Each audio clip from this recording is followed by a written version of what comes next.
গভর্নমেন্টের যে রেসপন্সিবিলিটি এটাকে তারা রেসপেক্ট করে, গুরুত্বপূর্ণ কথা। এটা পলিটিক্যাল গভর্নমেন্টের যে রেসপন্সিবিলিটি এবং দায়িত্ব এটাকে তারা রেসপেক্ট করে, সুতরাং এটা দ্বিতীয় কথা। তৃতীয় বিষয়টা হচ্ছে যে এই পর্যন্ত যে অগ্রগতি হচ্ছে বাংলাদেশের অর্থনীতি, তারা এটাতে সন্তুষ্ট। সেটা আর্থিক খাতে যে সমস্যাগুলো আছে, শেয়ার বাজার, ক্যাপিটাল মার্কেটে যে বিষয়গুলো আছে, এবং এমনকি ট্যাক্স জিডিপিতে যে আমরা 4,10,000 পার হয়ে গেছে, এটা প্রথমবারের মতো এত বড় গ্রোথ হয়নি, মাত্র আমাদের 4 মাসের গভর্নমেন্টের এটা চেষ্টার ফলে।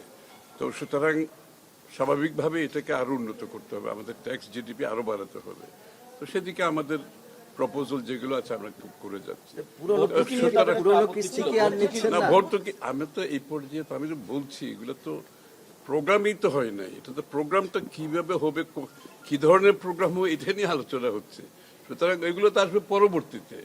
প্রোগ্রামের করার আগে প্রোগ্রামের ভিত্তিটা কি হবে, কিসের ভিত্তিতে প্রোগ্রাম করবো, এই আলোচনা হচ্ছে এই ভিত্তির উপরে হবে, যেগুলো আমি বলেছি, যেগুলো আমরা যে কারণে আমরা আগের প্রোগ্রাম থেকে বেরিয়ে আসছি কেন, সেই যে কারণে নতুন প্রোগ্রামে যাচ্ছে, এই ভিত্তি যেগুলো আমি বললাম, এই ভিত্তির উপরে প্রোগ্রামটা হবে আগামী দিনে। তারপরে যখন আলোচনা চলবে এগুলো আমরা আলোচনা তো এটা চলবে, এটা তো আর টাইম ফ্রেম কিছু নেই। ওরা আসবে, আবার আমরা সেপ্টেম্বরে ইয়েতে ব্যাংককে ওয়ার্ল্ড ব্যাংকের যেটা অক্টোবরে ওয়ার্ল্ড ব্যাংকের যেটা আছে ওখানে আলোচনা হবে। ওদের ভাইস প্রেসিডেন্ট যিনি এটার সাথে জড়িত উনি আসবেন, উনি বাংলাদেশেও আসবেন। এটা পে স্কেল আর এটা আমি তো আশ্চর্য কথা, আমি তো বলতেছি আজকে আলোচনাটা হয়েছে শুধুমাত্র কোন ভিত্তির উপর আমাদের প্রোগ্রামটা হবে। আমরা তো কোনো ডিটেলস আলোচনা যাই নাই, সুতরাং আমি তো I cannot comment on that. Details আলোচনা যখন যাব তখন এই বিষয়গুলো আসবে।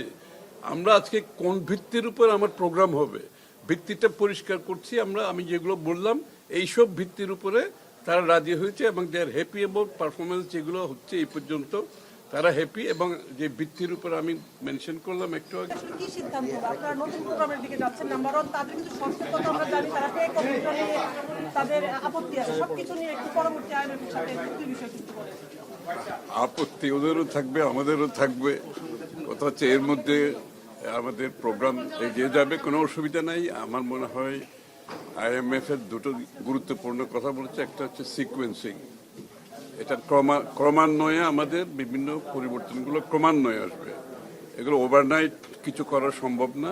সিকোয়েন্সিং একটা উই হ্যাভ এগ্রিড যে ক্রমান্বয়ে যে পরিবর্তন তারা যেগুলো বলছে এগুলো ক্রমান্বয়ে করা হবে। এটা তো তারা সবকিছু, আমরা তো এখন প্রোগ্রামে যাই নেই।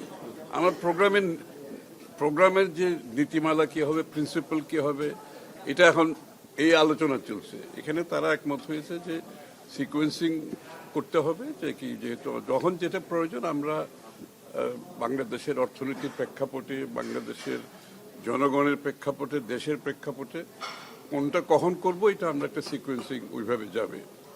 তারা সম্মতি হয়েছে। দ্বিতীয় কথা হচ্ছে তারা পলিটিক্যাল গভর্নমেন্টের যে রেসপন্সিবিলিটি এটাকে তারা রেসপেক্ট করে, গুরুত্বপূর্ণ কথা।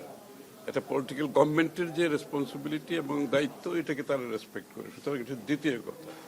তৃতীয় বিষয়টা হচ্ছে যে এই পর্যন্ত যে অগ্রগতি হচ্ছে বাংলাদেশের অর্থনীতি, তারা এটাতে সন্তুষ্ট।